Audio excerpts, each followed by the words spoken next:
Player 2 has joined the game.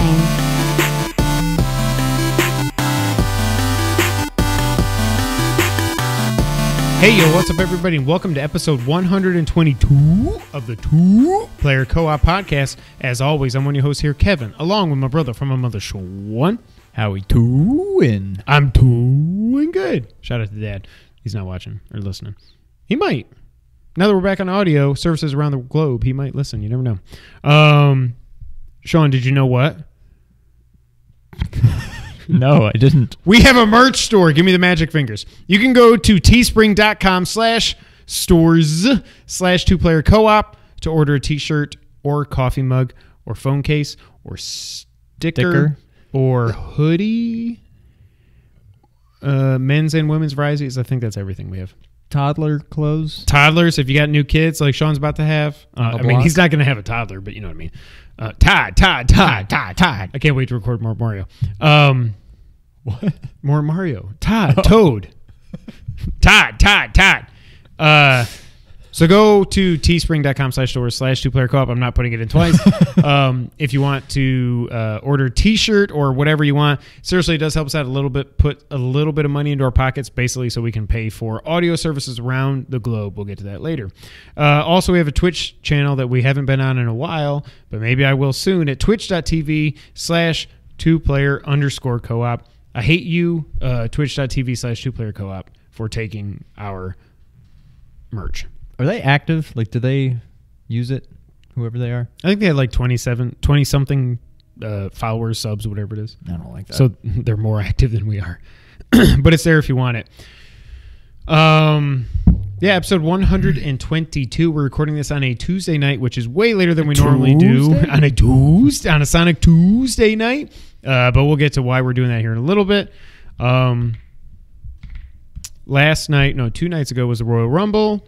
They went with the obvious picks, I think, in Becky and Seth.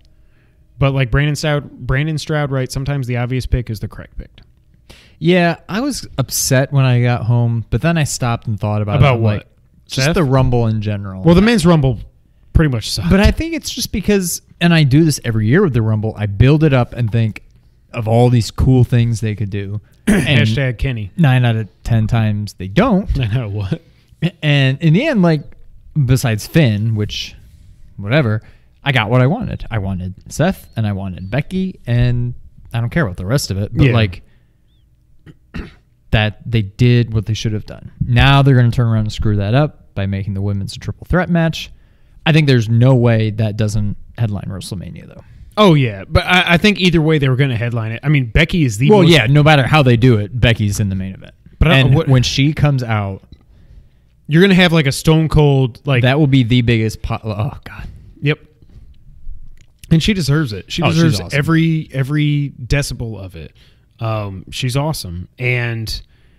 I was thinking... Yes. I don't know if she just didn't used to talk as much, but when I was watching SmackDown before he came over, I feel like since she became the man, she's turned the Irish up to like 11. Like, I don't remember her having such a thick Irish accent before. And I love it. Yes, of course. But I don't think she used to talk like that. I don't think she did either. But she had a little bit. I mean, you could tell she was Irish, but now she's like full on. But her promos were so just like... Yeah. Two shoes and like, no, just let her be her. Let her be freaking Stone Cold. Like, yeah. Stone Fee Cold. That sounds like feces. Becky Lynch is freaking awesome. She deserves the main event WrestleMania. I never thought I would have said that about a women's match, but like, she's earned it. She 100% has earned it. Well, it's funny because last year, I don't know if we did any kind of WrestleMania review. I think it was just probably our predictions. Yeah. And we said, do you think a women's match will ever headline WrestleMania? And we were talking about, yeah, it'll probably be next year. It'll probably be Ronda and Charlotte. Yes. And I'm like, I don't think so. I'm like, I just don't think so. And now here we are. And I won't say it has nothing to do with Ronda, but this is all It has nothing Becky. to do with Ronda. It has nothing to do with Ronda at all. This is all Becky. This is all her grabbing the bull by the horns or whatever other cliche you want to use and just running with it. Like, yeah. This is all Becky. Becky Charlotte could have main evented WrestleMania. I think it's all Becky. Yeah. And the only thing that makes me hope the triple threat will be as good as the one-on-one match is I think back to, this is a touchy subject, but Chris Benoit, Shawn Michaels, Triple H, WrestleMania 20, possibly the best triple threat match I've ever seen. Yeah. And at that time, it was okay to root for Benoit. At that time, he was probably behind Shawn. He's probably my favorite wrestler in the world. He's probably my number 2. And he's still, if you just focus on the in-ring stuff, he's probably still top like 3 for me. Obviously, you can't just focus on that, which is why it's hard to even go back and see any of his matches or clips or anything. But like triple threat matches can work. Yeah. And then you think back a couple years ago when it was Brock, Seth, and Cena. That was match of the year, Royal Rumble, 2-3 years ago, whatever that was. That was the match of the year in January. Yeah. So they can work. Becky's winning the match. Period. No matter who she's fighting. If she doesn't, they cannot, and especially screwed it up. If that match doesn't end the show, then maybe she doesn't win. But if that is ending the show, you have got to have Becky walk out of there with the title. Period. Yeah. I still say I really hope at the Fastlane or Elimination Chamber, whatever one they do it at, like I was telling Sean when we were talking off air, you have to do the 4 horsewomen versus the fake 4 horsewomen. The real 4 horsewomen is Becky, Charlotte, Sasha, and Bayley. Those are the real 4 horsewomen. Ronda's like, oh, you hurt my feelings because you were doing. I did that. No, you did not. Don't even start that nonsense, Ronda. They have to do that match. Ronda will probably get the pin. It wouldn't even surprise me if it's over Becky to put some doubt. Or Charlotte. One of them will get pinned in that match would be my prediction if they go through with it. Yeah. We deserve to see that match, though. Especially if Ronda is going to take time off. She says she's not. WWE says she's under contract for 2 more years. Who knows? I'm not. If you want to have a baby, go for it. I don't blame Ronda for that. And I don't fault her for people that are saying like, oh, she said she was full-time WWE. She's a woman. Women have babies. And if she wants to start a family, shut up. Let her start a family. Don't be stupid. Yeah. But I hope we get that match because if we don't get it in February, I don't think we're ever getting it. And I don't know the rest of her 3 cronies. I don't know where they're at in developmental and all that other stuff. I don't follow that, so I don't know how if they're just completely green, if they can't really hang with those 4, the 4 best women's. That's what I'm saying. I don't think they can do it yet. It's not even a fair fight, really. Yeah. But I don't know. Royal Rumble was fun. Finn put up a good fight. Like I said on the podcast, he had 0% chance of winning. And the only thing I will say is they did make me believe for a second when he activated the diverticulitis and then he did the coup de grace off the top. I was like, oh my God, maybe? And then Kimura, you're dead. Yeah. Like every Brock match, just F5 out of nowhere, or Kimura out of nowhere, and you lose. But whatever. It was fun. Oh, well. Anything else you want to add on the Rumble, Sean? No, I'm just upset. Why? The Finn. Yeah. Like I knew he probably wasn't going to win, but I was at Raw in Memphis and that place exploded for Finn multiple times. Dude couldn't even raise his arms on Monday and everybody was still right. Like, and now it's like, oh, you lost to Brock and then you got beat up by Brock. And now you got beat up by Bobby freaking Lashley. So I mean, I would. So what are you doing with him? Like, I think he's going to win the Intercontinental title at Mania, which I'm okay with that. Thinking. Like that title is awesome, but give him something to do. But the thing is, once they get Brock out of the picture, everything's on the table. Right. Like if it's Finn versus Seth at Backlash or whatever it is, or whatever Money in the Bank, whatever it is, where they do that match, which I think they've got to build to that, even if it's face versus face, I don't care. Then you can say, now it's a toss-up. I don't know what's going to happen. But when it's Brock and you know they're building to Mania and they're going to dethrone him at Mania. That's why I said on the podcast, he's got a 0% chance of winning. Not in disrespect to Finn. It's just, I know WWE and I know their storytelling. If somebody's going to take him down, they're going to do it at Mania. And it's going to happen at Mania. Seth is obviously going to win. I hope they close the show with Roman coming out and him and Seth hugging, because you will have that's the only reason why Becky shouldn't main event. If you're going to do that ending, I'm okay with that closing the show. I agree. But it's tough to have Brock Lesnar on the card in a title match where he loses, and especially if you're going to maybe have Roman come out, like, how do you not close the show with that? So, I don't know. That's a toss-up for me. I don't know which one I'd go with. Shout out to Hobbs and Shaw from Fast and the Furious. You know, I think the actual title of that is The Fast and the Furious Presents Hobbs and Shaw, which is like Birds of Prey, The Emancipation of Harley Quinn. I was like, stop. It's like nobody says Batman vs. Superman Dawn of Justice. They say BVS or Batman Superman. They don't even say Batman v Superman. They just say Batman Superman. You know what I mean? On to the video game. Sean. PlayStation did a cool thing this past week, and we have not discussed this until right now. If you are a PlayStation subscriber, maybe it's just PS Plus. I don't know if it's one or the other or just whatever. Sony sent out an email and they said, hey, here's your 2018 stats. Now, my only gripe with this is that my PS4 Life thing still does not work for anybody. Where it's like, this is what you've done your whole career on PS4. That still doesn't work. It errors out every time you try to do it. Obviously, they're just not doing it, and it's annoying. Yeah. But what I want to do is go through our 2018 stats on the PS4. If you've been following us, you know we are mainly PS4 players, and then Switch. Below that, Xbox doesn't exist to us. So you've already looked at all yours, right? I did, but I don't even remember them. So what I kind of want to do is have you lead. Yes. And I will follow. And like, I want you to tell me what's the first thing they show. What is your result or whatever? I'm going to guess mine, and then we'll go through it like that. In 2018, I played blank different games. I played 49 different games on PS4. I bet you're like double me. I don't even know how that's possible. I mean, my kids play it too under my login. So it's like Fortnite, Disc Jam, Rocket League. I have gone back and played some. I may not hit 20. I'll guess 22. Let's see. I played 49 different games on my PS4. Scroll slowly. 0 games. 27. 27 Higher than games. I thought. Okay. The next section is your top games. So it ranks the games you played the most by hours.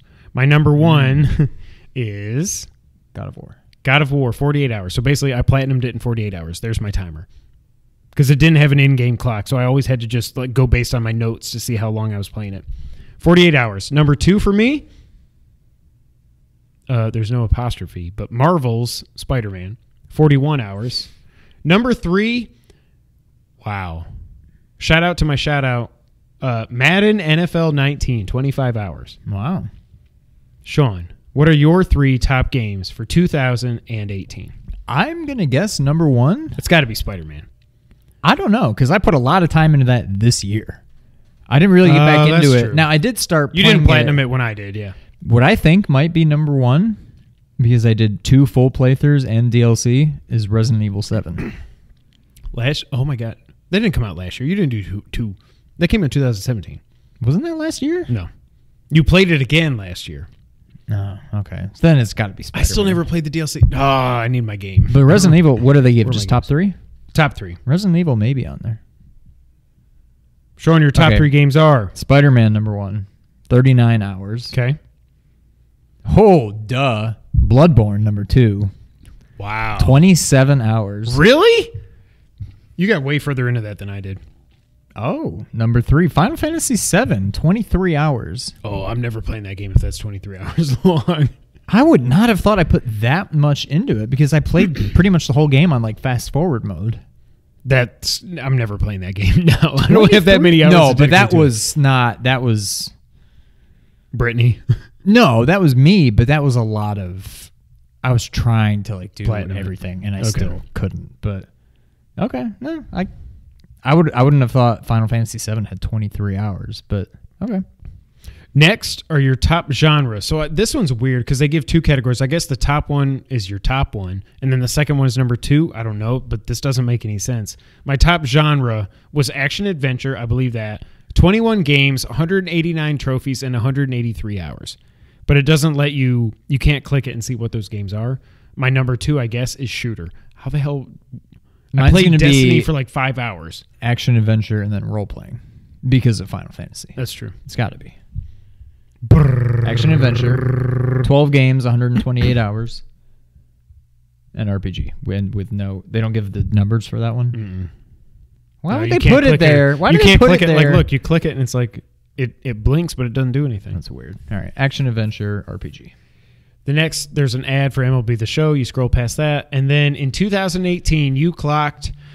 Oh dear God, 419 hours of gameplay on my PS4. My time was spent 419? across 404 hours locally, 15 hours online, which was my kids playing Fortnite, I guess. Maybe me playing GTA Online for like 3 or 4 hours. I don't know. And 0 hours in VR. No kidding. So how many hours of gameplay do you think you had in 2018? What was yours for? 419. I bet I'm 300. I'll say 300. This is Sparta. Brrr. Keep going. 119,919,423 home runs in MLB The Show last year. 219. You smoked me.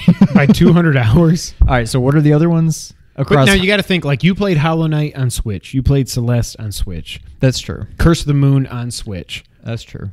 Now, I didn't put that. That's probably 15 hours total for me. But yeah. I'm not proud that I beat you by 200 What does it go on hours. to say? What are the other? What does it tell you? Yeah, just scroll down a little bit. It says your hours spent across local, online, and VR. Oh, I bet online I have 0. 3 It's GTA Online. because I played some Street Fighter online. Oh, yeah. Oh, yeah. I'm gonna say like 3, and then VR is probably like 10. But how much did you play that much before the end of the year, though? I played quite a bit. Okay. Let's see. 200 locally. 19 online. And 9, that adds up to more than... That's more. I wasn't playing VR online. That's weird. Oh, but oh, no. Yeah, they're not mutually exclusive. That's 200 locally, 19 online. And of the 200 locally, 9 were Nine in were VR. VR. That makes sense. 19 out. Is that the same you had? I had 15, bruh. Whoa, were you sneaking Call of Duty games? What would I have played? Did you play Fortnite? You didn't play Fortnite. Well, yeah, but not for 19 hours. Well, that's what I'm saying, right. Like, I played PUBG for maybe 3 or 4 hours. My kids played Fortnite. They don't play Rocket League Online.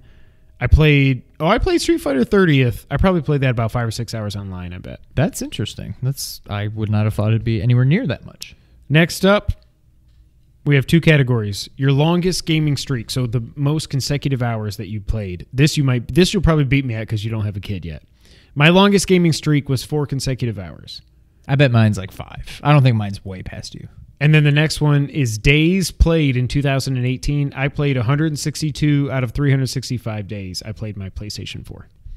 So 40%. Well, no, that's about right. Because we podcast. Yeah. Longest gaming streak, 5 hours. Yeah, you beat me. And then what's the other thing? Days played in 2018. 162 was you? Mm-hmm. Based on your other numbers, I'm going to say 130. I bet I'm like, 110, 120. Not even. 76. 76? Wow. Wow. That's about right. Yeah. Compared to, your total hours and how many days. That sounds about right. That's weird. Like 1 out of every 5 days? That doesn't seem right. But again, you play. But I don't really play more during the Switch. week much. Yeah. And I do. Every night I'm like, I'm going to play PlayStation. Then the next is your prime gaming hour. So morning, afternoon, evening. I assume we're both evening. I'm evening. And then your prime day. I bet mine's, I don't know. I played Is the that most, all it says? Morning, afternoon, evening? And then your prime day, the day of the week you played the most. Mine was Saturday. Mine's Sunday for sure. That's surprising to me that Well- mine was Saturday. I thought it would have been Sunday or Monday. It's either Saturday or Sunday. Let's see. Evening, okay. Prime day, Saturday. Interesting. I can't argue it, but that's not what I would have thought. Hold on. This is not loading for me, and this is a very important one. Oh, there's more? Next is trophies earned. I'm going to need to refresh this because it says 0. I know that's not right. I almost got as many platinums as... Didn't it already say how many Colin trophies? did. No. Well, one of the things was like, how many trophies you earned from this genre. Well, I had 104 in action adventure. I bet I got Wow. 150 total. My total trophies earned was 388. My trophy breakdown, I had how many platinums, Sean, do you think I had? 17. 13. 117 gold, 74 silver, so that's weird. And then 184 bronze. What'd you get, Sean? How I know many you got trophies? 0 platinum. But how many total trophies? How many total trophies? 388. I bet I'm... You're wait, half, 308? 388. 88. I bet I'm 160. I bet I'm less than half. Okay. I'll say 160. I think you're right about at half. Ooh, 162. 162, so less than half. Almost nailed it. And Trophy breakdown. I know you got 0 platinums, but how many of the others did you get? It didn't even show platinum. 8 gold, 28 silver, 120. How did I get 117? I guess those cheap platinums that I got. They must have had a lot of gold trophies. Because look at that. I had 117 gold. You have more gold than silver? That's what I'm saying. That's weird. But those cheap platinums. Mine's at least the right. Well, those cheap platinums that I was doing, it's like a couple bronze and gold, platinum. Okay. I'm not ashamed. I'm not ashamed. Through PlayStation Plus, I downloaded 40 free games in 2018. 40? I bet I downloaded. I bet I didn't even download all of them. I bet I didn't download. Like download or bought? Put it into your library. Okay. I bet 15. There were some months where I didn't do any. A lot of those are Vita games for me. I'll say 15. 6. You are not maximizing your PS Plus. That's how bad PS Plus is. Next up, top plus game played online. Oh, I'm proud of myself. I didn't think I played this much. Played online? Yeah, Grand Theft Auto 5. Well, to play online, you need PS Plus, is what it says. Oh. Grand Theft Auto 5, 8 hours. That's got to be mine then. It's got to be your only thing. Yeah, Grand Theft Auto 5.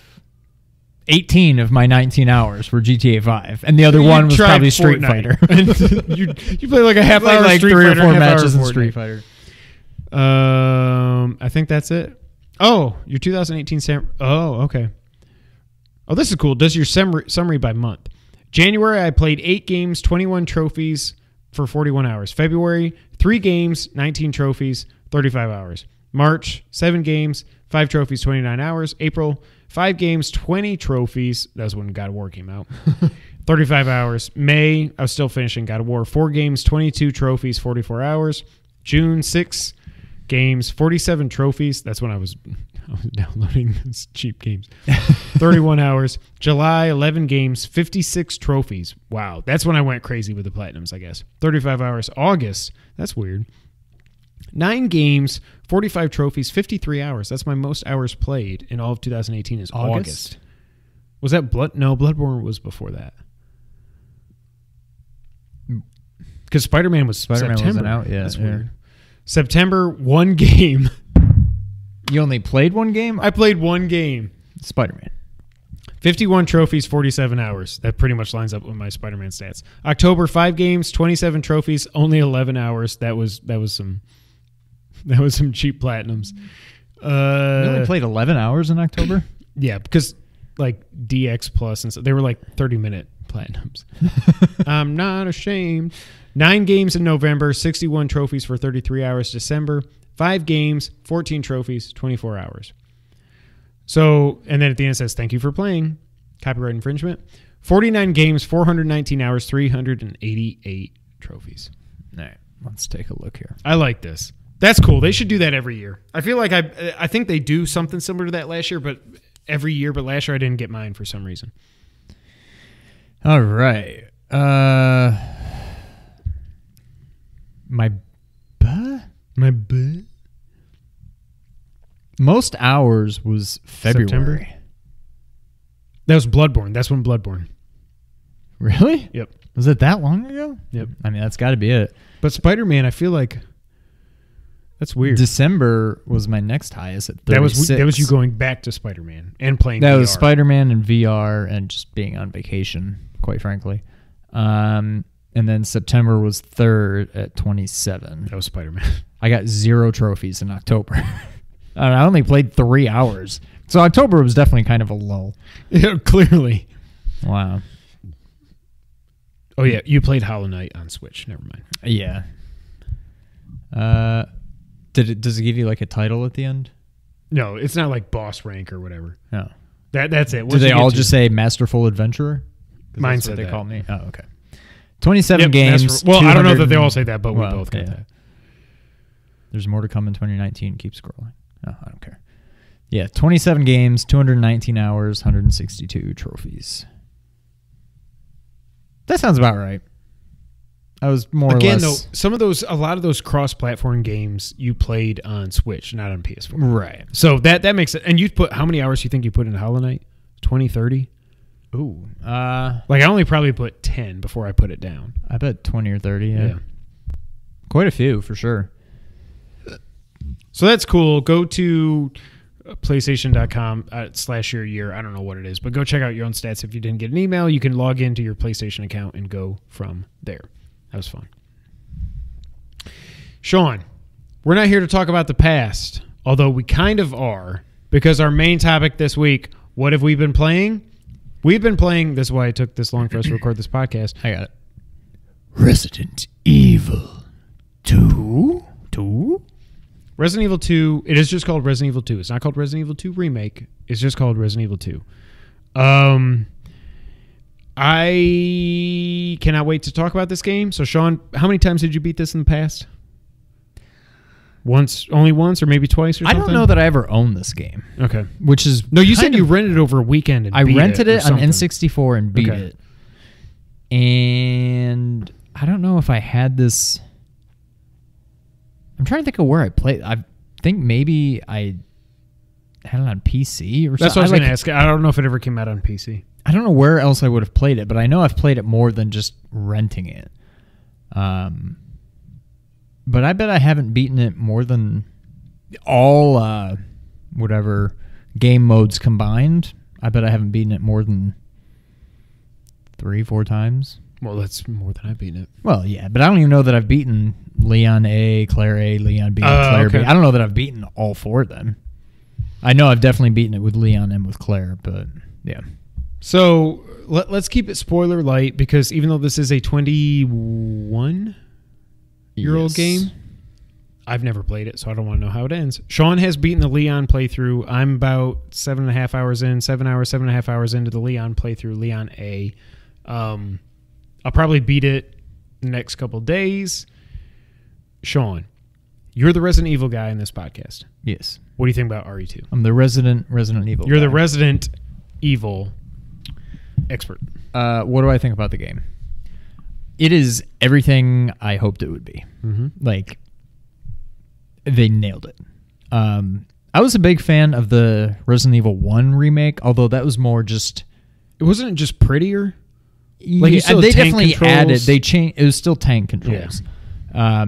But they added a lot to the house. They changed it a good bit, but it still was Resident Evil with a fresh coat of paint and some new areas to explore. This, they really like rebuilt it from the ground up, more so than I remember. At work today, it was kind of slow. I pulled up just on YouTube like a playthrough of classic Resident Evil 2 and just kind of skimmed through it. And they changed a lot more than I realized. Is that the opening from the remake, is that in the original with the truck driver? Not and the gas station? Again, we're going to keep the spoiler light, but I mean, so, if you've probably already played, it's literally the first 30 minutes. It's not a gas station. Okay. It's a weapon shop. Okay. Which I think that scene in the middle was kind of a nod to that. Okay. Well, yeah, I guess, I think that's kind of what they were going for. The truck driver is in the original one, but you don't see, they like give him some backstory now. In this one, it's literally just, I mean, I don't even know that you see the truck driver. It's just a truck that crashes in. Okay. Yeah. So they kind of added on that, which was kind of cool. It was a perfect mix of staying faithful to the original while still giving you a brand new game. Like I just think they absolutely nailed it. And I haven't even touched Claire's campaign or whatever yet. A or B, let alone playing, so I've got a lot. Like, I plan on beating all 4 of them at some point. Yep. I may take a little bit of time off, but I love this game. It's exactly what I wanted. I think this is the best remake that I've ever played. And when I say remake, I don't just mean a pretty coat of paint. Like, Shadow of the Colossus, I never played the original, but even if I did, it was the same game. Controls, I guess, improved a little bit, but it was the same base game, where this is like, I don't even ever need to play the original now, because this has to be the best reimagining. And when I think about this, of course, Sean, everything that I talk about on this podcast relates to Metal Gear. This is what I want when I talk about Yeah. a Metal Gear 3 remake.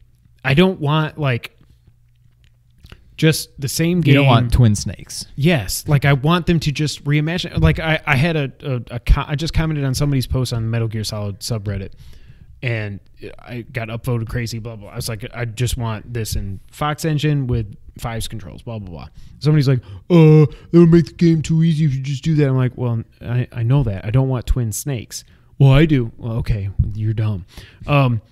Like. This is what a remake is. Like when I think about Metal Gear Solid 3 being remade in the Fox engine, I think about Metal Gear Solid 3 being remade in the Fox engine. I want 5's control scheme. I want different enemy placements and all this other stuff.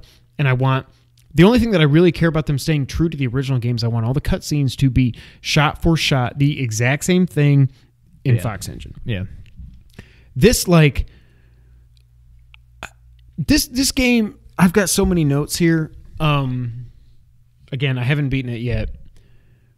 Is this scarier than Resident Evil 7? I have some thoughts on that. Let me know.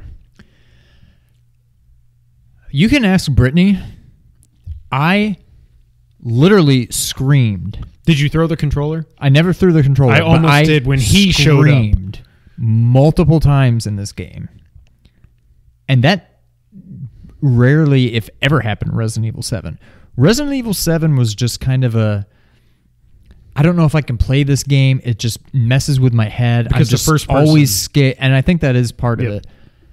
This was more, not, I don't mean in a bad way, but like cheap, like jump scares. Yeah.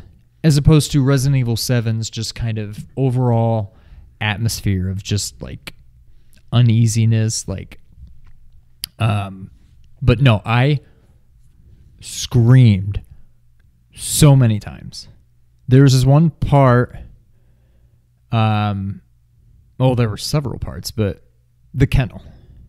Oh my god! I saw it on the map. I saw kennel. I'm like, I was like, oh my god, I know what that's gonna be. Did you kill them all in and the she's like, things? well, it's a kennel. They should all be in cages. I'm like, that's not how games work. So I go in there and they're like all in cages. I'm like, oh, okay. They're trying to lull me into a false sense of security here. So I just went, just killed them all. I wasted them all. And then I came back. You did something, and then you had to come back. And then like now when I come back, I'm like, all right, now they're all going to be out. No dogs. I'm like, what? I'm like, there's no way Brittany's right. I'm like, they're still setting me up. And then you go and do something else, and then I had to come back. I'm like, they're still not here. So again, I just ran, and I'm getting to the point where I'm just running around, whatever. And then on my way out, the garage. Now they finally come out, and they once you did that thing, that puzzle thing, yeah. But there was another thing where, God, I can't remember what it is. I don't think you're at the part yet. It was pretty late in the game where I was like, oh, here comes something, and I like tried to, like call it, and then it didn't happen. I'm like, oh, whatever. And then literally like a half a second later, oh my God! Exactly what I thought was going to happen happened. And I have never, other than when I played Resident Evil 7 in VR, and it was one time. Yeah. Other than that, never have I like audibly like screamed, like yelped from a game. And I did it probably 10 to 15 times during this game. That's the thing. Like, so I think this is overall scarier than 7. I think 7, that first hour, like the prologue, whatever you want to call it, is the most uneasy you feel in the whole thing. Yeah. This, it's just like every time I get to a door, and even if when I unlock a door with a key and I've never been in that room before, I'm like, okay, be strong, be strong, be strong. I think also another big thing is, I don't know if it's just the fact there were not a lot of enemies in 7. Right. So I don't know if it's just the sheer number of enemies in this game compared to that or what, but there's just always sounds. There's just always things happening. People like mumbling or things falling over. I'm like, what is that? I'm like looking around and I don't see anything, but the sounds really got to me in this game. The sound design in this game is freaking amazing, especially when you get to, I don't think this is a spoiler, the Tyrant is in the game. You know that if you played 2. Once he shows up and he breaks, just hear like the footsteps. And I'm playing every time I played this game, I played with my Bluetooth, my Turtle Beach, not hashtag, not an ad, my Turtle Beach headset. And I'm like, because I want to know exactly where he's coming from. I'm like, I hear him to the left, the right. You can't really tell if he's up above or down below. But when you hear his footsteps, I'm like, I'm not leaving this room. I'm not doing it. But then, like I texted you, I was like, oh my God, like something that you have always known as safe in every Resident Evil game before completely breaks, and you're like, when I got there, I'm like, what is happening? I don't know what what to do anymore. I don't know what to do anymore. But like, it's not even the footsteps and the sound design and everything in this game, but also the music is so. When his music kicks in and it's like that, I'm like I can feel my chest tightening. Yeah. When he shows up, and I'm just like, oh my God. Like, this is a video game, and I'm not even playing first person or in VR. How is this doing this to me? This game is so freaking well made. It is amazing. The opening to this game, talk about the yelping and stuff. I was like, I don't want to go in that building. I don't want to go in there. I know what's going to happen. I don't want to go in there. Yeah. So you go in there.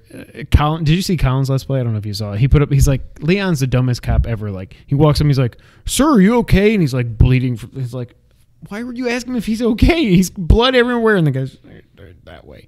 That whole scene, I tried to fight them off, which was stupid. But then I got caught. Like, I didn't know where to go because I was like going down the aisles. And I was like, there's 17. I don't know. And then Claire shows up, and it's so cool. This game is also. They took the RE engine up a notch for this game. Like, I thought RE7, other than some of the textures and stuff, like I remember I complained about some of the branches and stuff, like you could walk by them and they were just a flat line. There is nothing in this game that's not absolutely beautiful. The facial animations in this, like, remind me of, comparing it to a 15-year-old game, but they remind me of Half-Life 2 at the time. Like, they're so good. Like, when you're talking to the lieutenant in the main hall and everything, and it's like I feel his emotion when you get to that one part at the gun shop. I'm like I text you, I was like, I don't think I can play this anymore. This just absolutely broke me. Yeah. Does anything come from that? No. Okay. It will in the DLC, is what I think. So we'll get to that. Do you agree? This is like one of the prettiest games I've, like, it's not photo. I mean, you've got zombies and stuff, so it's not photorealistic. But like, when you look at, like, if you compare like the facial animations to one of my favorite games of all time in Horizon Zero Dawn compared to this, there's no comparison.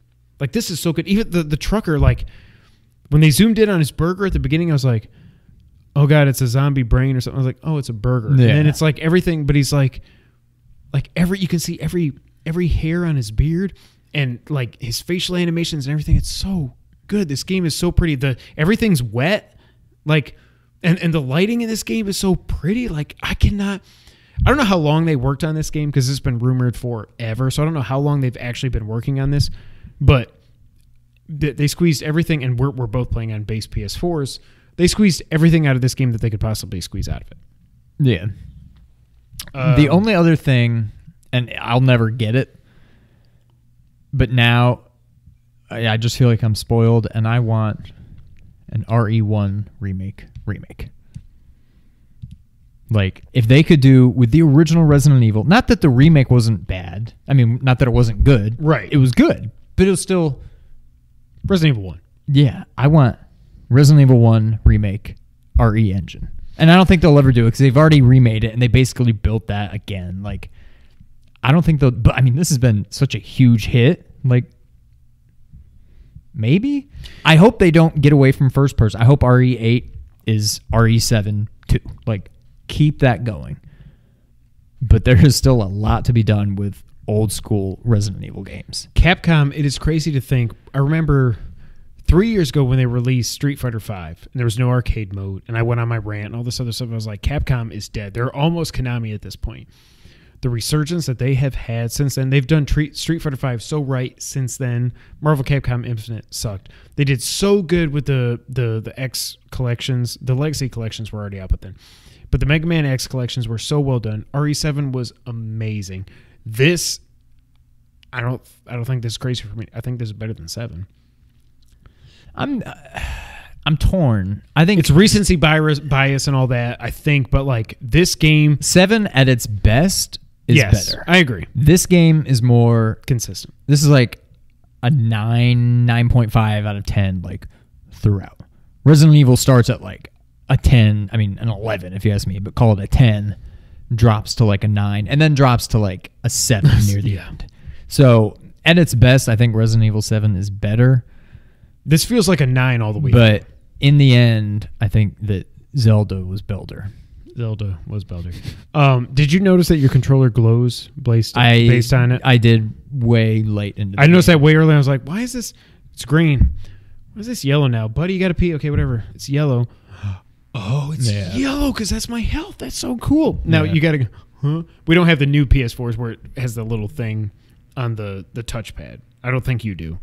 With the light bars there. Thing. Like the second generation of DualShock 4s, there's a light bar on the touchpad as well that would show, so you can actually see it. No, that's cool. The controls of this game are so good. This is how I imagine people that love RE4, which I do too, but I think this is how they imagine RE4 playing. But this is how RE4 should play. And this is why 1 would be awesome. 3, I don't care about. I don't think 3 is as well received. Now, the director said, if you want RE3 remake, you got to let us know, blah, blah, blah. No. I want RE4. You've got Leon already built. Just RE4 in this engine could be one of RE4, a lot of people say it's one of the best games ever made, period. But you make it in this engine with these updated controls and stuff, I cannot even fathom how good that would be. Yeah. The only thing I'll say about the controls, because they tell you, like, hey, the lickers, if you make too much noise, they'll hear you, but they're blind as bat. And I don't feel like sneaking around in this game. It scares me to death. Now, if Leon could do the snake crouch walking, yeah, that's the only thing I think it's missing is a crouch walk. That would be awesome. Yeah, that's true. There were times where I think because I just played 7 VR not too long ago that I was trying to duck in this game, which I think is right stick in 7. Mm-hmm. And I was trying to do that in this one thinking I'd be able to duck, and all it does is like center your aim again, whatever. But yeah, many times I felt the urge to like, I want to duck here and I can't do it. Yeah. But yeah. One of my complaints with my game of the year last year, my number 3 game of all time, God of War, the only complaint I really had with that was the map.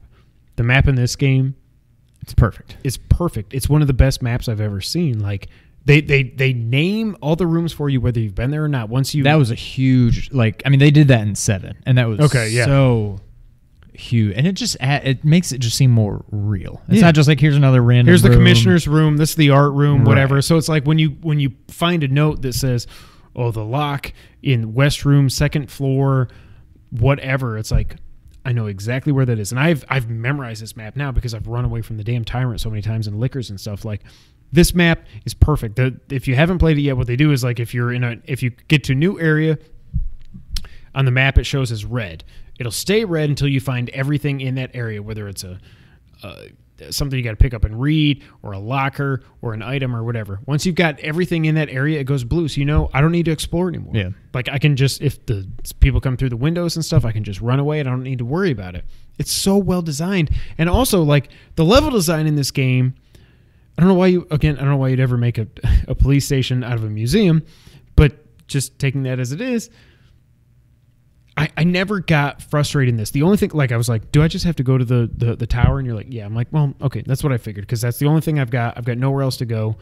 Well, you should have read something when you were in that area, the prison. Mm-hmm. Not really a spoiler.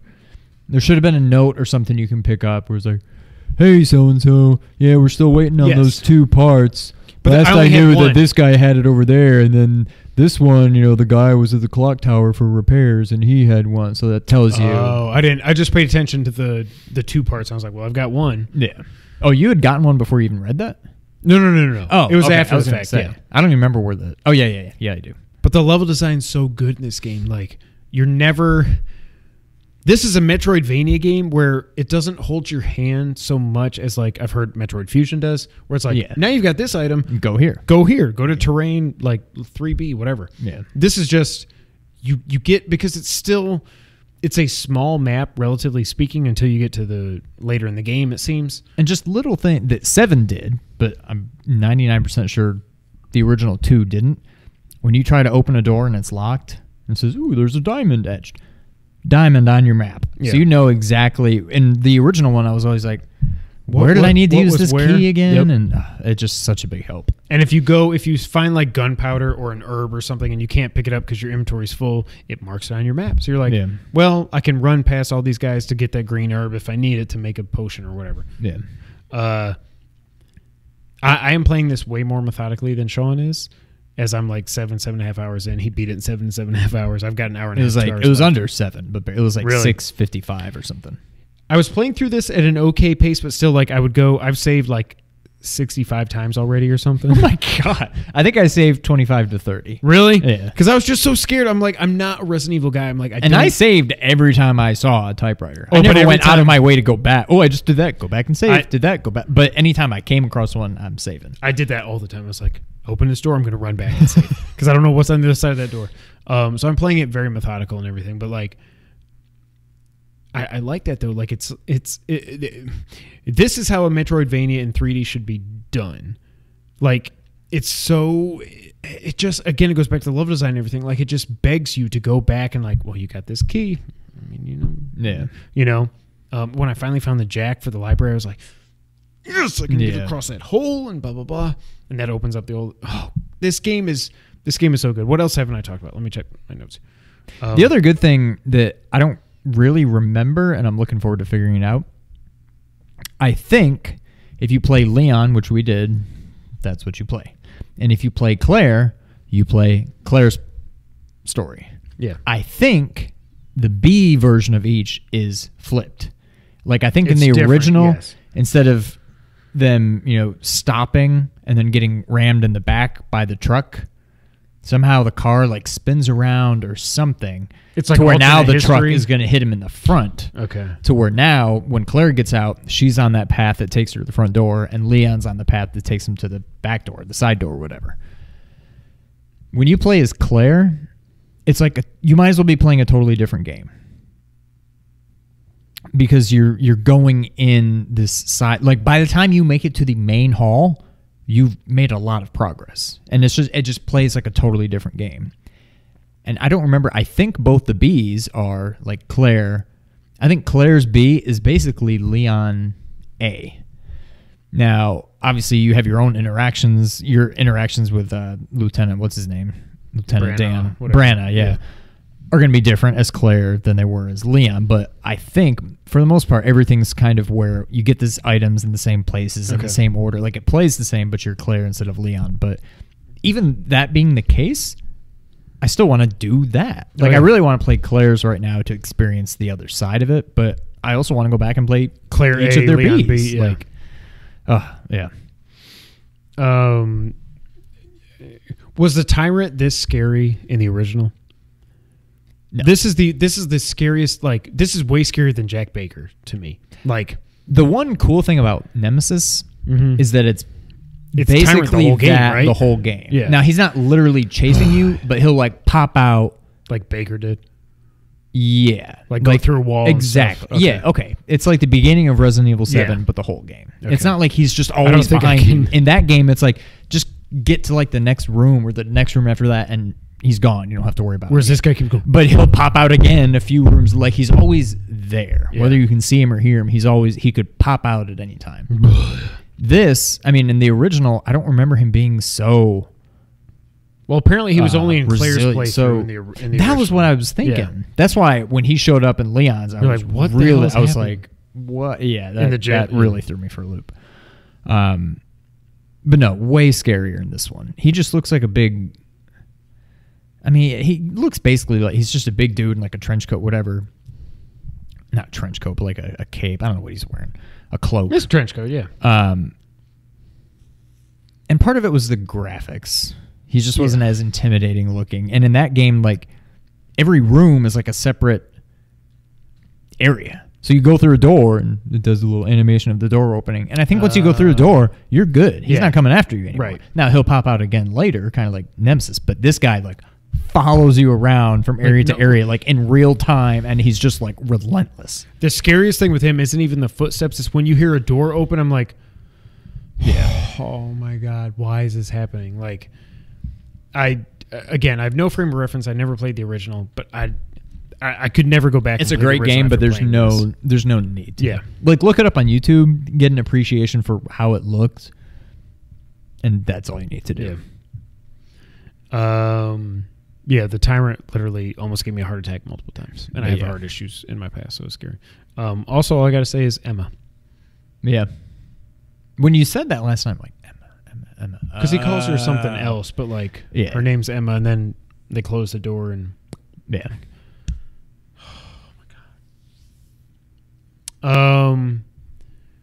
Well, I do think this is better than 7. Again, I do agree the highs of 7 were better than the highs of this. I think this is just more consistent.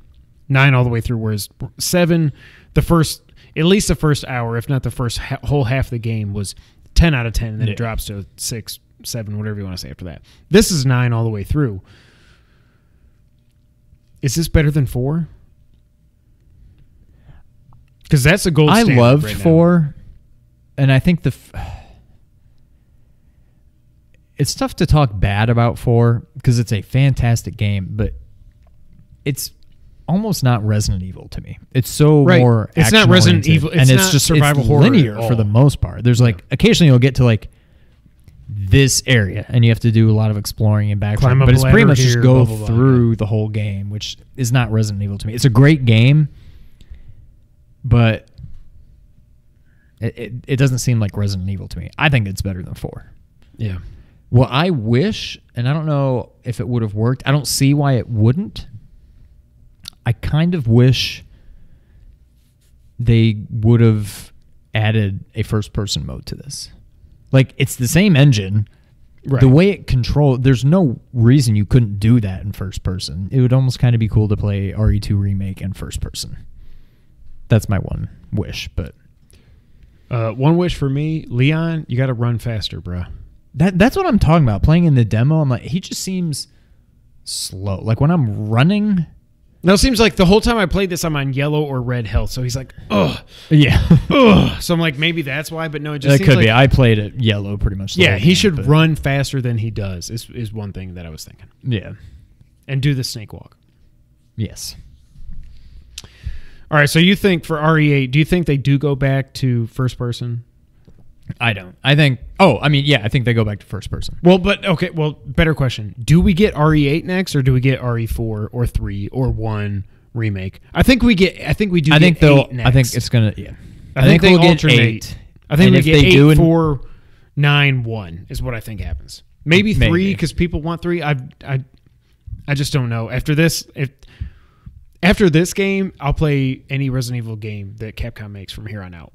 Period. Like they've sold me 100%. I was never a big fan of the back in the day. You can't make me a bigger fan right now than I am already. I think the fact that 1, 2, and 3, and beyond that, Code Veronica and 0 were all so similar. But you really think of 1, 2, 3. That was very much a trilogy. Yeah. 4, 5, 6. Yep. Very much a trilogy. I think 7, 8, 9 are all going to be more or less the same. Same story arc, same gameplay. I just hope it's kind of like, and I know you never watched it, but it's kind of like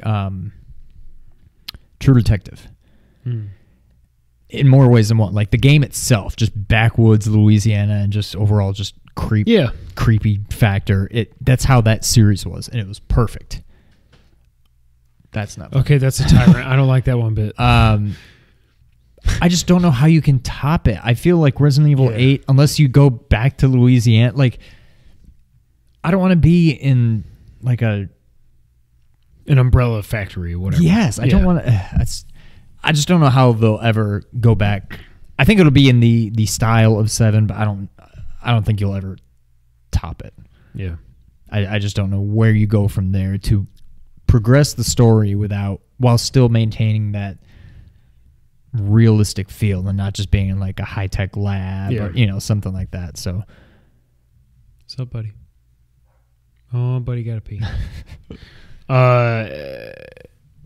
Yeah, I don't know. I think they have to do 8 next. I almost think 8 might be at this point. It's got to be PS5 because now I think it's 2 years from now we get RE8, and Probably. 2 years after that we get 4 remake or whatever it is.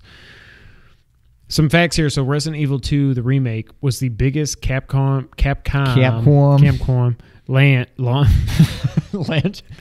launch since Resident Evil 7. They have shipped already 3 million copies globally. That doesn't even count digital. 3 million physical shipped. That doesn't mean sold, but have been sent to retailers. So they had an amazing launch. Also, there's a free DLC coming on February 15th called Ghost Survivors Mode. This comes from Polygon.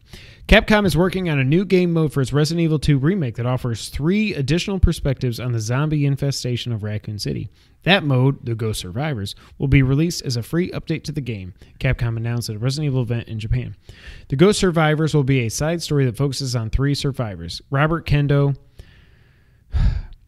the firearms dealer who owns Raccoon City's Kendo gun shop, an unnamed member of the Umbrella Security Service, and Raccoon City Mayor.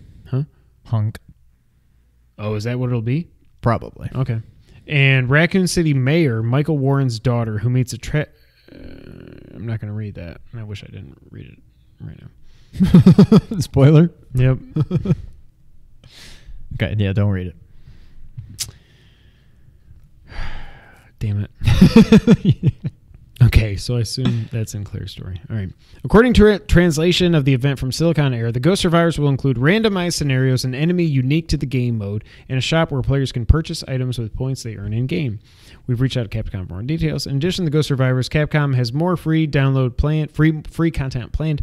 Low polygon character models for Leon Kennedy and Claire Redfield, known as 98 cool. Leon and 98 Claire, will be released for the game for free in March. That's awesome. Also, apparently, for some reason, we're getting a Resident Evil series coming to Netflix. What? This comes... You didn't know this? No.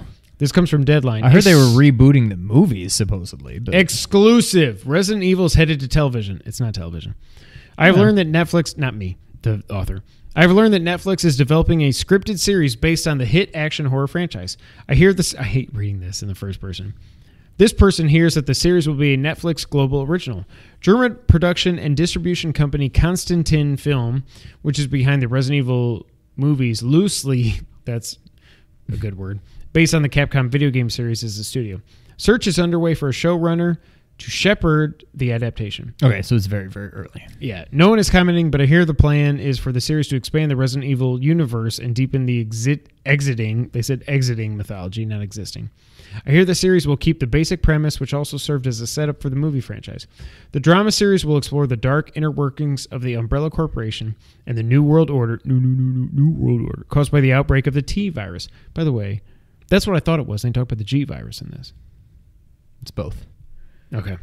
The G virus is what Birkin has. Anna? Okay. The doctor in the game? Yeah. Okay. The T virus is just zombies. The G virus is like, well, that didn't work. That turned everybody into zombies. Let's try this one and see if this works. It's guess like what happened. Bigger and better T virus. While the project is in early stages, the series is expected to incorporate all of Resident Evil's signature elements, including action sequences and Easter eggs. If you're not watching, you should go to youtube.com/2plays. The Resident Evil film franchise launched with a 2002. I cannot believe that came out that long ago. Resident Evil consists of 6 movies to date, produced by Constantin, which had acquired the rights to the video game series and was distributed by Screen Gems. The franchise has cumulatively earned $1.2 billion worldwide to date, to rank as the highest-grossing film series based on a video game. It's because they made 6 movies. Paul W.S. Anderson was behind the 6-movie series, which starred Mila Jovovich, and wrapped in 2016 with Resident Evil: The Final Chapter. Since then, Constantin Film Brass have discussed plans to reboot the franchise, including a TV series. Last month, the company hired Johannes Roberts to write and direct a potential feature Resident Evil reboot with a new cast. So yes. Now, what I don't know is this live action or is this animated? No. I assume it's live action. I assumed, but maybe they'll follow what Castlevania did. I do not. It should be live action. Based on the movies, I have no hopes for this at all. The video games are way better than movies, and they will probably always continue to be that. If they're closer to the video games than the movies, I'll be happy. Yes. But that is correct. That is correct. All right, you want to get to the news? Anything else you want to add on Resident Evil? Play this game if you don't have it already. Yeah, seriously. Play this game. Nah, I have nothing to add. Nothing further, Your Honor. The defense rests. You want to get the news of the week, Sean? I will allow it. I'll allow it too. This is sad. Metroid Prime 4 is starting over from scratch. This comes from IGN. Metroid Prime 4's development is restarting from the beginning with the help of Retro Studios, developers of the original Metroid Prime games. Announced by Nintendo, the decision was made because this fourth entry, quote, has not reached the standards we seek in a sequel to the Metroid Prime series. Due to this reason, Nintendo has decided to have producer Kensuke Tanabe, quote, work in trust and collaboration with the studio that developed the original Metroid Prime series, Retro Studios in the United States, and restart development from the beginning. Tanabe was the Metroid Prime series producer, and the initial project was being overseen by him and a, quote, talented development team, which was not Retro Studios, and had reportedly been said to have been Bandai Namco. Metroid Prime 4 was announced at E3 2017, and little has been heard of it since its reveal. Nothing has been heard. And it hasn't even been that long. The last we heard of it was in November of last year when Nintendo of America president and COO Reggie Fils-Aimé said the, quote, the game is well in development. Not anymore. Retro Studios' last game was Donkey Kong Country Tropical Freeze, and there have been reports that it was working on the rumored Star Fox racing game. Retro Studios developed the first Metroid Prime in 2002, Metroid Prime 2 Echoes in 2004, and Metroid Prime 3 Corruption in 2007. So I have thoughts. As somebody who's never played the Prime games, I don't know what I'm missing at this point. They're awesome. This sucks, and it's good at the same time. In the long run, it's for the best. And the more I think about it, I mean, it's not like they've taken everything that was done and thrown it in the trash. They're starting from stage one again. But that's not to say they can't reuse. Like, I don't think they're literally scrapping everything. The engine and the assets and all that. Right. Otherwise, it's not going to be out for like 3 or 4 years. I think it's still out in another 2 years. I think it's out in 2021. I think what they're saying is like, this game, the story, the controls, everything, we're not up to our standards, so we're scrapping it. I'm sure, like, the artwork, the graphic design, all that other stuff, the character models, I'm sure they're fine. Like, yeah. I don't think you would have, I think you could reuse all of that. The other thing, though, is what's left of Retro Studios. They made the last Metroid Prime game 12 years ago.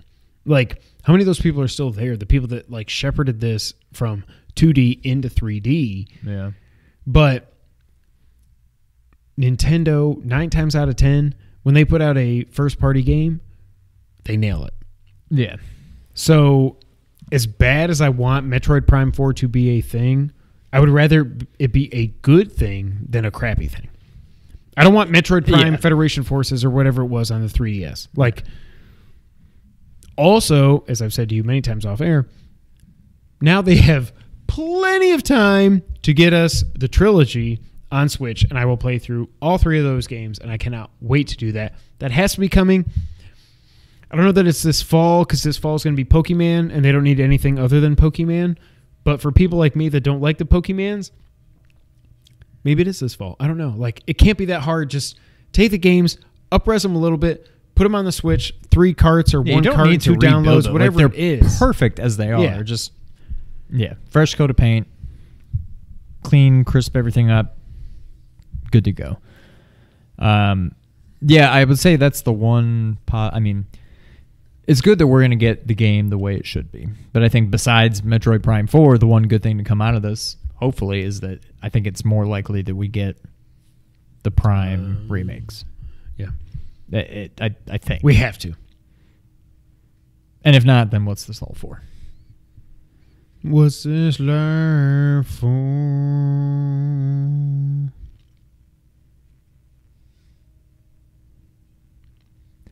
Moving on. So again, in the long run, I think it's a good thing. By the way, as I said on Twitter, I almost forgot about this. Shout out to Nintendo for being upfront and honest and transparent. Yeah. Whereas you've got freaking EA over there like, I know Jason Schreier's reported on this, but here's our statement. We continue to be excited about the Star Wars franchise and everything that it offers us, and we look forward to showing you more from our Star Wars games in the future of Star Wars. Like, shut up. Like, you canceled the game, just come out and say it. Where Nintendo's like, hey, guys. We Sorry, screwed up. it wasn't working. Over. We're starting over. Please be patient. Please be excited.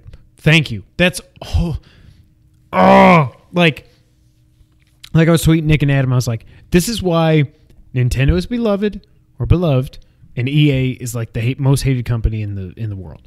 Yeah. Wow. It's a tough time to be in the Pool House Studios right now. That it is. That is correct. Yes, correct. Now, I love video game sales data. Do you like them? I do. Okay, good. You don't have to really say it. I was really wondering because I love this stuff. No, but I'm also glad you said that grammatically correct. What did I say? You said, I like data. Do you like them? Because data is plural. That was... Okay. You weren't ready. You didn't move. There it is. There it is. Shout out to Mom for data. Take that for data. All right, so we got NPD release their results for December 2018 as well as all of 2018. There are some fun results in here, and I want to talk about them. U.S. video game total sales hit a record $43.4 billion in 2018. That was up 18% over 2017. Now, what does that number mean? It means basically everything related to video games. Consoles, video games, accessories, DLC, everything related to video games. $43.4 billion last year. Now, what's awesome about that is it's not like movies, where movie tickets have gone up like 500% in the last 10 years. Like, a video game is still $60. Like, that's what NES game... Now, granted... For now. Well, yeah. But, like, NES games were $60 back 20, 30 years ago. Like, they haven't really changed. Like, and some Genesis games were $100. Virtua Racing was $100. Phantasy Star was $90, I think. Was it really? Yeah. God. Phantasy Star... whatever the last Genesis game... I think it was 3. Yeah. I think 4 was the MMO that came to PC. But anyways. But yeah, I mean, that's a big deal that it hit. It's not like all these movies that are, now this movie's the highest grossing of all time. Now this movie's the highest grossing. Like Star Wars something. Like episode... A New Hope only made like $200 million. Well, actually, if you inflate that, it made $1 billion. Right. Yeah. You know, whatever it was $400 million. It would have made $1 billion, whatever. No, this is just straight dollars. Straight cash on me.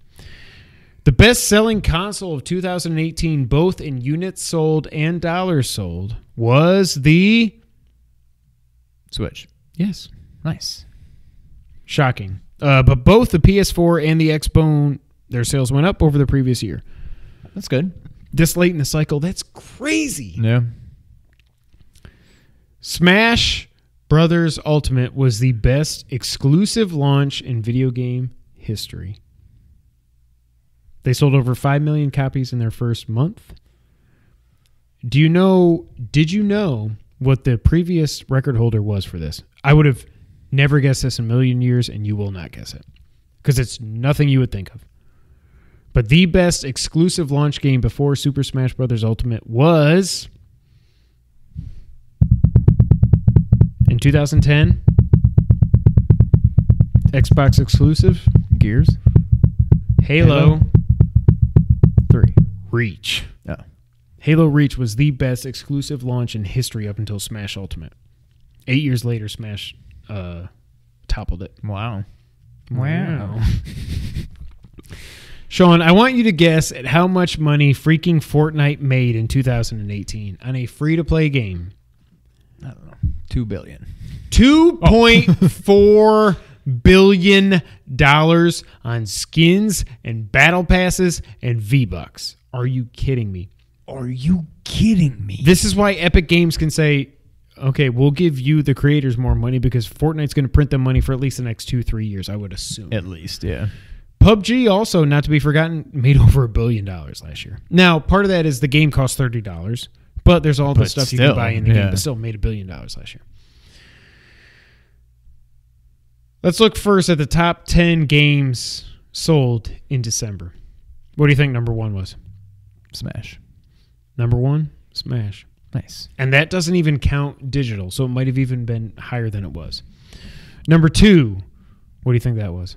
I don't know, like Call of Duty or something. Black Ops 4. What do you think number 3 was? Probably another Call of Duty or something. No. I don't know. What? Red Dead. Oh, duh. Yeah. Number 4, Battlefield 5, then NBA 2K19, Mario Kart 8 Deluxe, Madden 19, Super Mario Party, Pokemon Let's Go Pikachu, so I guess they don't care about Eevee, and Spider-Man. Spider-Man. The top 10 games sold for 2018 makes me actually very happy. And this is going to be surprising when I say this. What do you think the number 1 game sold of 2018 was? God of War. I wish. I don't know. Not Call of Duty? Red Dead. Really? Call of Duty was number 2. So even though I crap on Red Dead all the time for all the reasons I have, I would much rather this be the best-selling game than freaking Call of Duty with no campaign and just multiplayer and blackout mode and all that. So, Jared Petty, I'm sorry. I'm very happy that Red Dead was the best-selling game of 2018. I'm actually surprised, though. Even with all the hype behind it and all the just vomiting of praise on this stupid game where you get to shovel horse poop in the post game and stuff for like 5 hours. No, go away. I shovel enough poop in my backyard. I don't need to do it in a video game. Number 2 was Call of Duty Black Ops 4. Number 3, NBA 2K19. Wow. Number 4, Madden. Number 5, it was on sale for 3 weeks last year, and it's the number 5 selling game.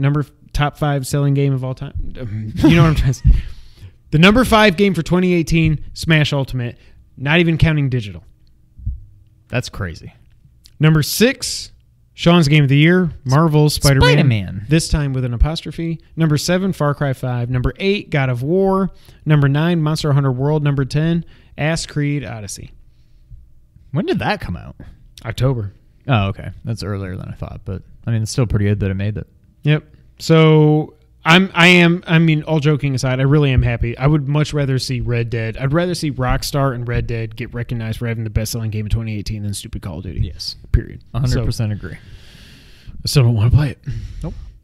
Now it's time for the wrap-up, Sean. As we're recording this, Kingdom Hearts 3 is out. Are you going to get it?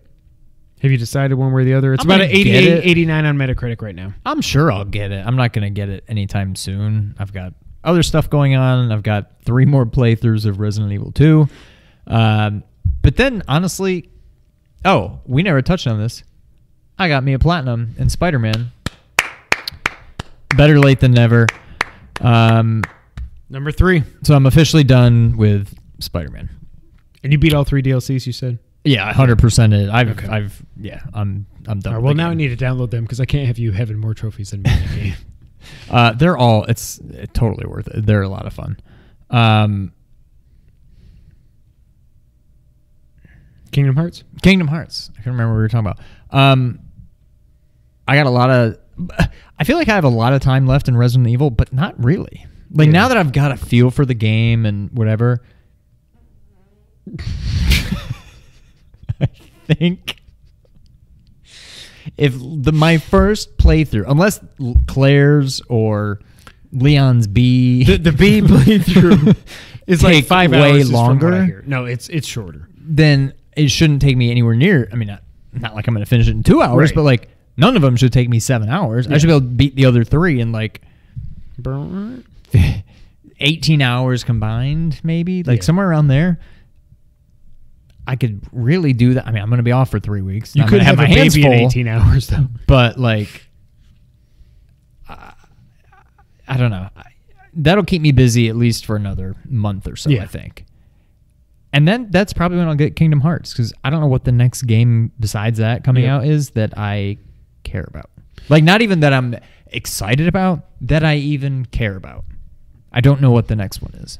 Speaking of the next game coming out, Anthem has gone gold. There's a demo that went out this past weekend for VIP members. Basically, if you pre-ordered it, if you're EA Origin Access, you can play it. I guess it had a lot of issues. I just thought of something. You know what else I want to play again? Yes. No. Okay, good. Tell me. I don't know about before or after Kingdom Hearts because it won't take long. I have this urge to play Firewatch again. Oh my God. I went through our old podcast. I got up to like episode 9. It was our Firewatch spoiler cast. And I was like, I need to play this. I don't want to listen to this right now because I want to forget everything that I know that I remember. I don't really remember. I remember the story. I remember the big things, beats. But yeah, I got to play that again. God, I wish it was in VR. I still cannot believe that they didn't patch that for VR. Man. Especially now that they're owned by Valve. Put it out on PC, put it on Oculus, whatever. Yeah. But Anthem has gone gold. The demo is coming out this coming weekend. I downloaded already. It's like a 25 gig file. I want to at least try it to see if it's like really Anthem. I mean, Iron Man, but like I got to beat RE2. I'm probably going to want to jump right into Claire's B playthrough. And then there's the Super Bowl. And then like I'm like, well, I'm probably going to miss the demo. But I haven't downloaded. We'll see. Hearing mixed reviews, some people said the demo had a whole bunch of issues trying to get into lobbies and whatever. I don't know. I'd rather have an Iron Man game than this. Yeah. The Switch will not be having a price cut or a successor. I worded that wrong. There is no price cut or a successor to the Switch currently being considered. This comes from Nintendo president Shuntaro Furukawa. So he said this related to their goal of selling 20 million Switches in their fiscal year, which ends at the end of March. Quote, "It is an extremely ambitious but worthwhile achievement, so we will maintain this goal. Nintendo Switch is our primary sales objective, and we are not considering a successor or a price cut at this time." Why would they be considering it? It hadn't even been out for 2 years yet. Yeah, like why would they? Now, what I don't know is if they're saying we're not thinking of a Switch 2 yet, or we're not thinking of a Switch DS XL. Yeah, exactly. Like, are they going to bring out a Switch that? Because now they boxed themselves into these. I don't know what else you do to it. You get rid of the bezel around it, and you make it a 1080p screen. And so, what I would rather have, if I could trade in my tablet and keep all my saves for a almost bezel-less with a better battery that lasts like 3 hours longer or something. Yeah. Then I'd be like, okay, trade in credit, spend an extra $100, whatever it is. But I don't want to Switch 2 right now. I'm not even thinking about. I'm barely even thinking about a PS5 at this point. I definitely don't. I'm not thinking about a Switch 2. Are you kidding me? Right. But the no price cut thing is interesting because 2 years in, they'll cut it this year, like I Black think Friday. I think mean, not Black, exactly. yeah. I think End this of the Christmas year. season it drops to $250 retail from $300. Yeah. Now maybe that coincides with a Switch Pro or whatever they're going to call it. I don't know. There's lots of rumors going around about that, but who many knows? Who many knows? Who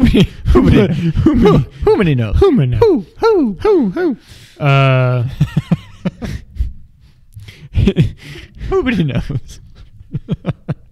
In the ongoing drama that is Steam versus Epic Game Store, Metro Exodus, big release coming out here in the next couple months, is also skipping Steam and only releasing on PC on the Epic Game Store. This, I think, is the most... What were you going to say? I'm still thinking about who many knows. Who many knows? Like, I think this is going to be one of those low-key, under-the-radar, but super important for a large segment of gamers stories for 2019. Like, Epic Games is throwing down the gauntlet when it comes to Steam. Now, does Steam ever react and say we're going to stop taking 30% of your profits. We're only going to take 15 or 20 or whatever. Steam's going to have to react because Epic is just their full court press, every cliche you can think of to try to get Steam's business away. And so now they've got the Division 2, they've got Super Meat Boy Forever, and they've got Metro Exodus, are exclusives at least for a year or whatever for the Epic Game Store. I think this is going to be a story that continues to develop throughout 2019, and we will be here to give you the hard-hitting facts on the PC master race that we are not part of. Games with Gold were announced for February for the Xbox, and we'll talk about this next week, or I will, or somebody will, for PlayStation. But for February, Xbox, did they not win every month? I bet they won at least 11 out of 12 last year. Yeah. For February on the Xbone, they get Bloodstained, Curse of the Moon, and Super Bomberman R, both of which I already own. But Bomberman it's awesome. And Bloodstained, if you like old school Castlevania games at all, you should have already bought that game. Yeah. Xbox 360, backwards compatible with the Xbone, gets Ass Creed Rogue and Star Wars Jedi Knight Jedi Academy.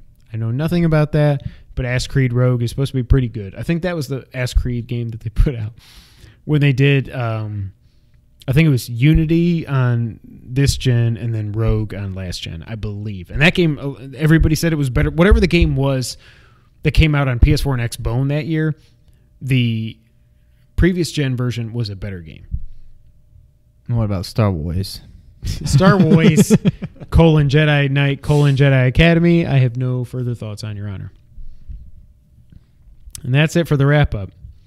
Sean. Yes. It's that time of the week. Mm-hmm. I'm just going to let you roll with it. I don't remember how it goes. It's that time of the week when we have a new segment that we've done for 3 weeks now. Oh, yeah. And that segment is... Hashtag new theme song.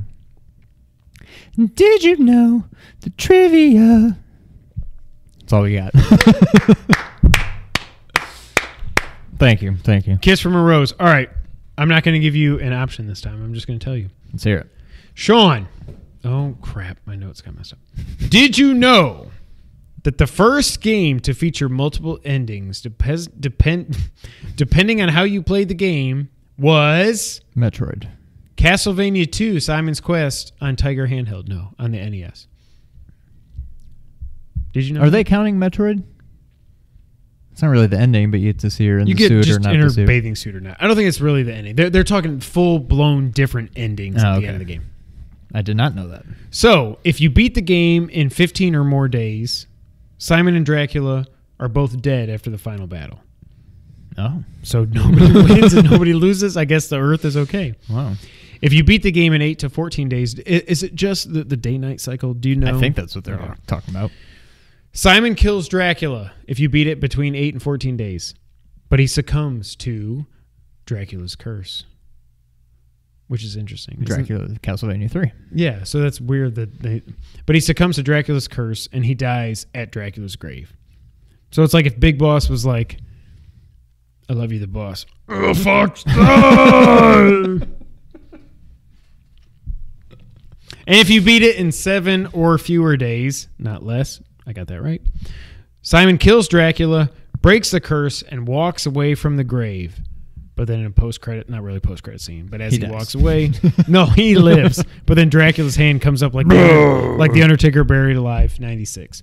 So Castlevania 2 was the first game to do multiple endings. Multiple. Every time if I listen to anything and somebody says multiple, I go, multiple. So I never knew that. I didn't even know that Castlevania 2 had multiple endings because I didn't know freaking hated that game so much that I didn't want to ever beat it or even know if there was 1 or 2 or 7 endings because I hate that game. Terrible. Ambitious. Excuse me? Ambitious. It's an ambitious game. Yes. It was ahead of its time. It was ahead of its time and not very Zelda well 2 done. honestly probably was also ahead of its time, I would say. Yeah. Every two on the Nintendo was ahead of its time. It was just Mario 2. There's a difference between being different and being ahead of your time. But it's so weird. Like we talked about this on a podcast probably 100 episodes ago or something. Like if you look at the NES 2 sequels and then the 3, if there was a 3 or whatever the third series. 3 always goes back to their roots. Yeah, Castlevania Zelda, 3, Mario, Castlevania. Those are 3 of the best games ever made. Yep. Period. So yeah, Castlevania 2, Simon's Quest on the Tiger handheld. Actually, the NES. The NES was the first game to have multiple endings. Multiple. I hope you enjoyed the soundbite. The Sean will continue to improve every week. If I do a solo podcast when he is having a baby out of his womb, I will not sing. That's it. This has been episode 122. Thank you guys so much for being here. Obviously, you can find us at nerd901.com. You wrote down the new tagline and you lost it. It's on the notepad. It's in the house. Crap. We're bringing nerds together in Mid-South and around the globe. I don't know. I don't remember what it is. Aspirations. Yeah. Go to youtube.com/blurred Sorry, without Nick. fear. Go show Ernie some love. Onward and upward. He keeps Ernie. He's going to be a full-time YouTuber here pretty soon, and he's doing awesome work. Keep it up, Ernie. Obviously, you can find us on Twitter. I'm at KevinWhite24. He's at Real Sean White together. We're at 2player_co-op. Obviously, like I said in the beginning, we have a twitch.tv/2player_co-op channel. Messed that up.